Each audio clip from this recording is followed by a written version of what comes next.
Hello बच्चों, स्वागत है आपका लॉकडाउन की इस 13वीं ऑनलाइन क्लास में, जिसमें हम वर्ग और वर्गमूल कंप्लीट कर चुके थे। आज हमारी प्रश्नावली नंबर 7 स्टार्ट होगी आपकी किताब की। नई जो किताब आएगी आपकी NCERT की, उसके अनुसार घन और घनमूल की। वर्ग और वर्गमूल में 2 घात का सिस्टम था, इसके अंदर जो भी होगा वो 3 घात का होगा, यानी किसी भी संख्या को 2 बार गुणा करने पर वो वर्ग आ रही थी, और अब आएगी 3 बार गुणा करने पर उसी संख्या का घन, और उसके 3 के जोड़े बनाकर जो भी संख्या प्राप्त होगी वो हमें घनमूल प्राप्त होगी। अब हुआ ऐसे घन और घनमूल के बारे में, इसमें थोड़ी बेसिक सी जानकारी पढ़ेंगे आज। एक बार क्या हुआ कि रामानुजन एक गणितज्ञ थे पुराने ज़माने में, बहुत पहले, आज से 150-200 साल पहले रामानुजम नाम के एक महान गणितज्ञ थे। उनसे मिलने के लिए हार्डी नाम का एक दूसरा गणितज्ञ आता है, जो गणित को जानता हो। हार्डी नाम का दूसरा गणितज्ञ आता है, और वो एक टैक्सी गाड़ी के अंदर बैठ के आता है। किसमें आता है? टैक्सी गाड़ी के अंदर बैठ के आता है, और उस टैक्सी गाड़ी के नंबर होते हैं 1729। कितने नंबर होते हैं उस टैक्सी गाड़ी के? 1729। रामानुजन एक गणितज्ञ था, हार्डी भी एक गणितज्ञ था, प्रोफेसर थे ये कॉलेज के अंदर। ये मिलने आते हैं इनसे, रामानुजन से, टैक्सी के अंदर। उस टैक्सी के नंबर कितने थे? 1729। तो रामानुजन का अचानक से दिमाग चला गया इन 1729 नंबर प्लेट पर। तो हार्डी ने कहा कि ये एक नीरस नंबर है। नीरस नंबर यानी इसमें कोई रस नहीं है, स्वाद नहीं है इस संख्या के अंदर, ये एक नीरस संख्या है। तो रामानुजन ने कहा कि ये कोई नीरस संख्या नहीं, बल्कि ये एक वास्तविक संख्या है। क्या है ये? एक वास्तविक संख्या। कैसे बताया उन्होंने? क्योंकि ये जो 1729 है, ये 2 संख्याओं के घनों के योग के बराबर हैं। 2 संख्याओं के घनों के योग के बराबर है। जैसे उन्होंने बताया कि एक तो ये कौन सी संख्या है? 10 का वर्ग, और एक 9 का, सॉरी वर्ग नहीं, घन।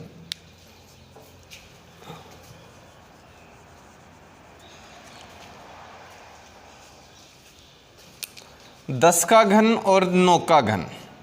अब देखो, आपको पता है 10 का घन कितना होता है?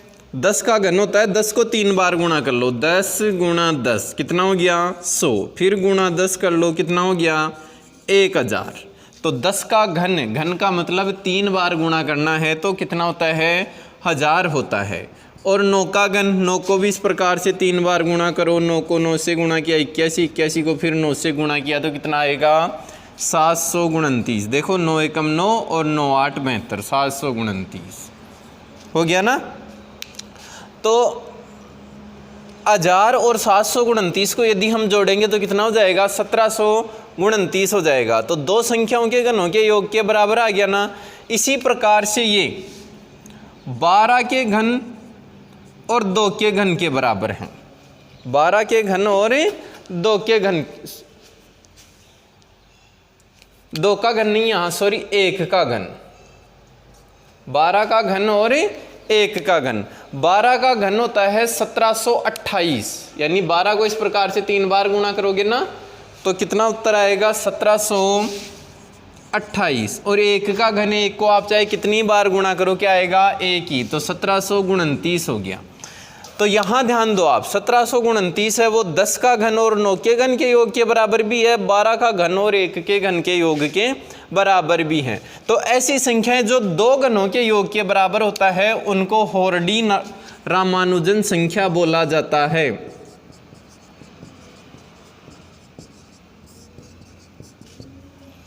ऐसी संख्याएं जिनका योग 2 घनों के योग के बराबर हो, उनको हार्डी रामानुजन संख्या बोला जाता है। जैसे सबसे छोटी संख्या कौन सी है? हार्डी रामानुजन की 1729 है। सबसे छोटी संख्या हार्डी रामानुजन की 1729। अब देखो, जैसे मान लो 4141, 4104, ये है 2 और 16, 2 का घन प्लस 16 का घन, कितना होता है 4100। आप 2 का घन निकाल लेना 8 हो जाएगा, 16 का घन निकाल लेना, 16 को 3 बार गुणा कर लेना, 16 गुणा 16, और फिर जो आंसर आएगा उसको भी एक बार 16 से गुणा कर देना, ठीक है ना। तो कितना हो जाएगा वो 4104 हो जाएगा। इस प्रकार से 9 और 15 का घन, 9 का घन निकालना और 15 का घन निकालना, वो भी कितना हो जाएगा 4104 हो जाएगा। तो ये भी क्या है, एक प्रकार की होडी रामानुजन संख्या है, ठीक है। ये थोड़ी सी बेसिक सी जानकारी थी, मान लो ऐसा कोई क्वेश्चन आ जाए तब। बाकी प्रश्न किस प्रकार के होंगे आपके वो देखते हैं अब।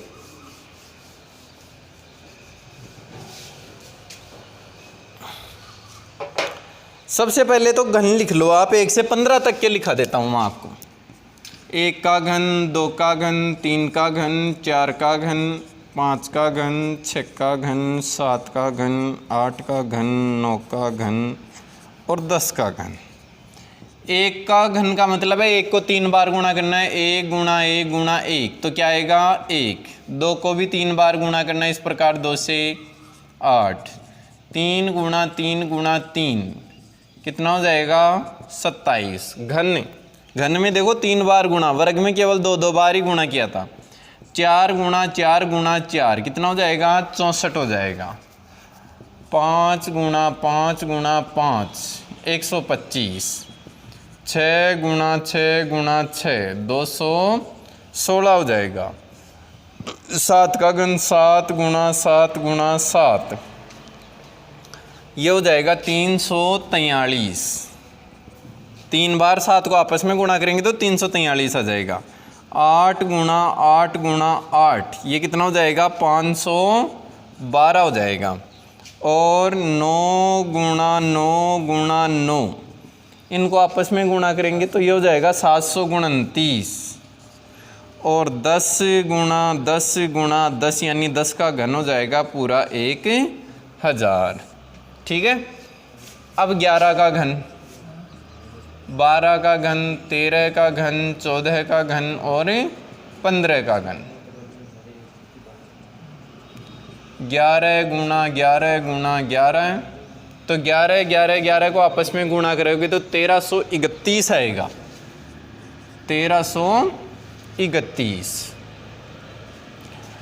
12 गुणा 12 गुणा 12 आप लोग इनको गुणा करके भी ज्ञात कर सकते हो एक प्रकार से। तो 12 का घन कितना होता है 1728। 13 गुणा 13 गुणा 13 और 13 का घन होता है हमारे पास है 2197। 2197 और 14 का घन होता है 14 गुणा 14 गुणा 14 है 2744। और 15 का घन 15 गुणा 15 गुणा 15 3375। ये घन 1 से 10 तक तो प्रत्येक कमजोर से कमजोर बच्चे के भी याद होने चाहिए, और 1 से 15 तक सभी बच्चों के याद होने चाहिए जो मोर इंटेलिजेंट है उनको भी। यदि इतना याद होगा आपको मुगजमानी तो आप बहुत अच्छे से घन और घनमूल की प्रश्नावली को सरल कर सकते हो। एक बार चाहो तो आप इसका स्क्रीनशॉट ले लो या फिर नोट कर लो, फिर हम आगे बढ़ते हैं।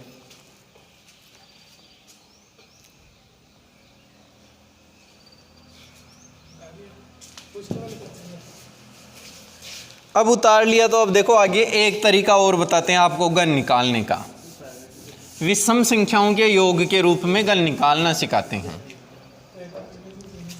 इधर देखो सबसे पहली विषम संख्या होती है 1, और यहां मैं लिख देता हूं प्रश्न, विषम संख्याओं के योग के रूप में घन।